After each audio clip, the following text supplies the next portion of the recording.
L'adaptation en série tant attendue de la franchise vidéoludique Halo, produite par Steven Spielberg, débarque enfin en France sur Canal+ et MyCanal. Mérite-t-elle le coup d'œil? De quoi ça parle? Au XXIe siècle, alors que l'humanité est empêtrée dans une guerre intergalactique contre une menace extraterrestre connue sous le nom d'Alliance, le Dr. Halsey, une brillante scientifique, a créé les Spartans, des super soldats génétiquement et technologiquement améliorés pour booster les capacités physiques et mentales. John 117, le commandant d'une des unités, mène ses troupes vers le combat. La série est diffusée sur Canal+ à raison de 2 épisodes par semaine. Les 5 premiers épisodes sont déjà disponibles sur MyCanal. Épisode vu, 5/9. Ça vaut le coup des OIL. En projet depuis 2013, l'adaptation en série de la franchise vidéoludique Halo voit aujourd'hui enfin le jour.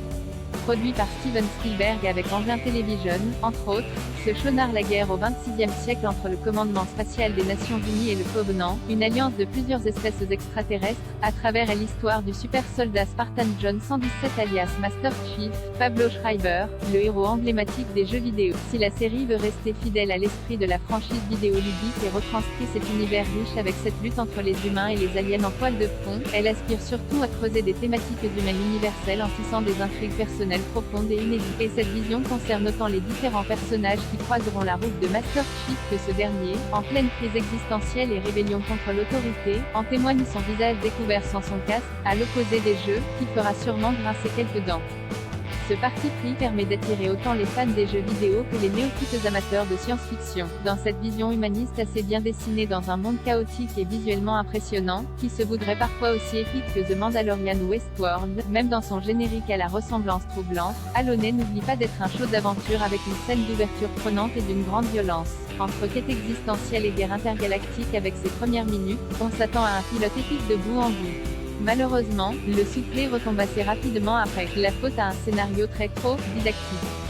On comprend que la production ait souhaité s'adresser autant aux fans poissels et ceux qui s'y connaissent moins, mais il manque une certaine étincelle et un ton défini à cette adaptation dans ses premiers épisodes. On retient néanmoins la performance de Pablo Schreiber qui réussit à insuffler des émotions et une humanité à son personnage stoïque et peu loquace qui se dévie de côté de Kwanabu, Yera, une rescapée d'une attaque extraterrestre sur la planète rebelle Madrigal, qu'il prend sous son aile. Ce genre de duo, déjà vu dans le genre, fonctionne plutôt bien grâce à l'alchimie entre ces deux interprètes. Bokeem Woodbine, qui campe le Spartan indépendantiste Surun 006, apporte de son côté énormément de fraîcheur et d'humour dans cet univers parfois aseptisé.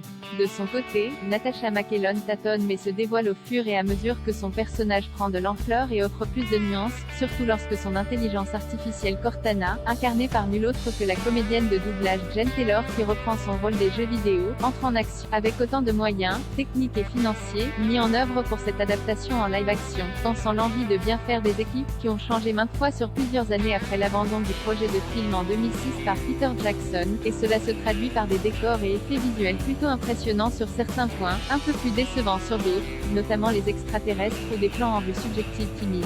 Malgré tout, il faut attendre encore quelques épisodes pour que l'échiquier spatio-politique se mette enfin en place et que l'action prenne réellement son envol avec un 5e chapitre impressionnant. En somme, la série prend du temps pour prendre ses marques et vraiment trouver son identité, mais elle semble avoir toutes les cartes en main pour devenir un divertissement assez honorable. En tout cas, Paramount+ lui fait confiance puisque Halo a déjà été renouvelé pour une 2e saison.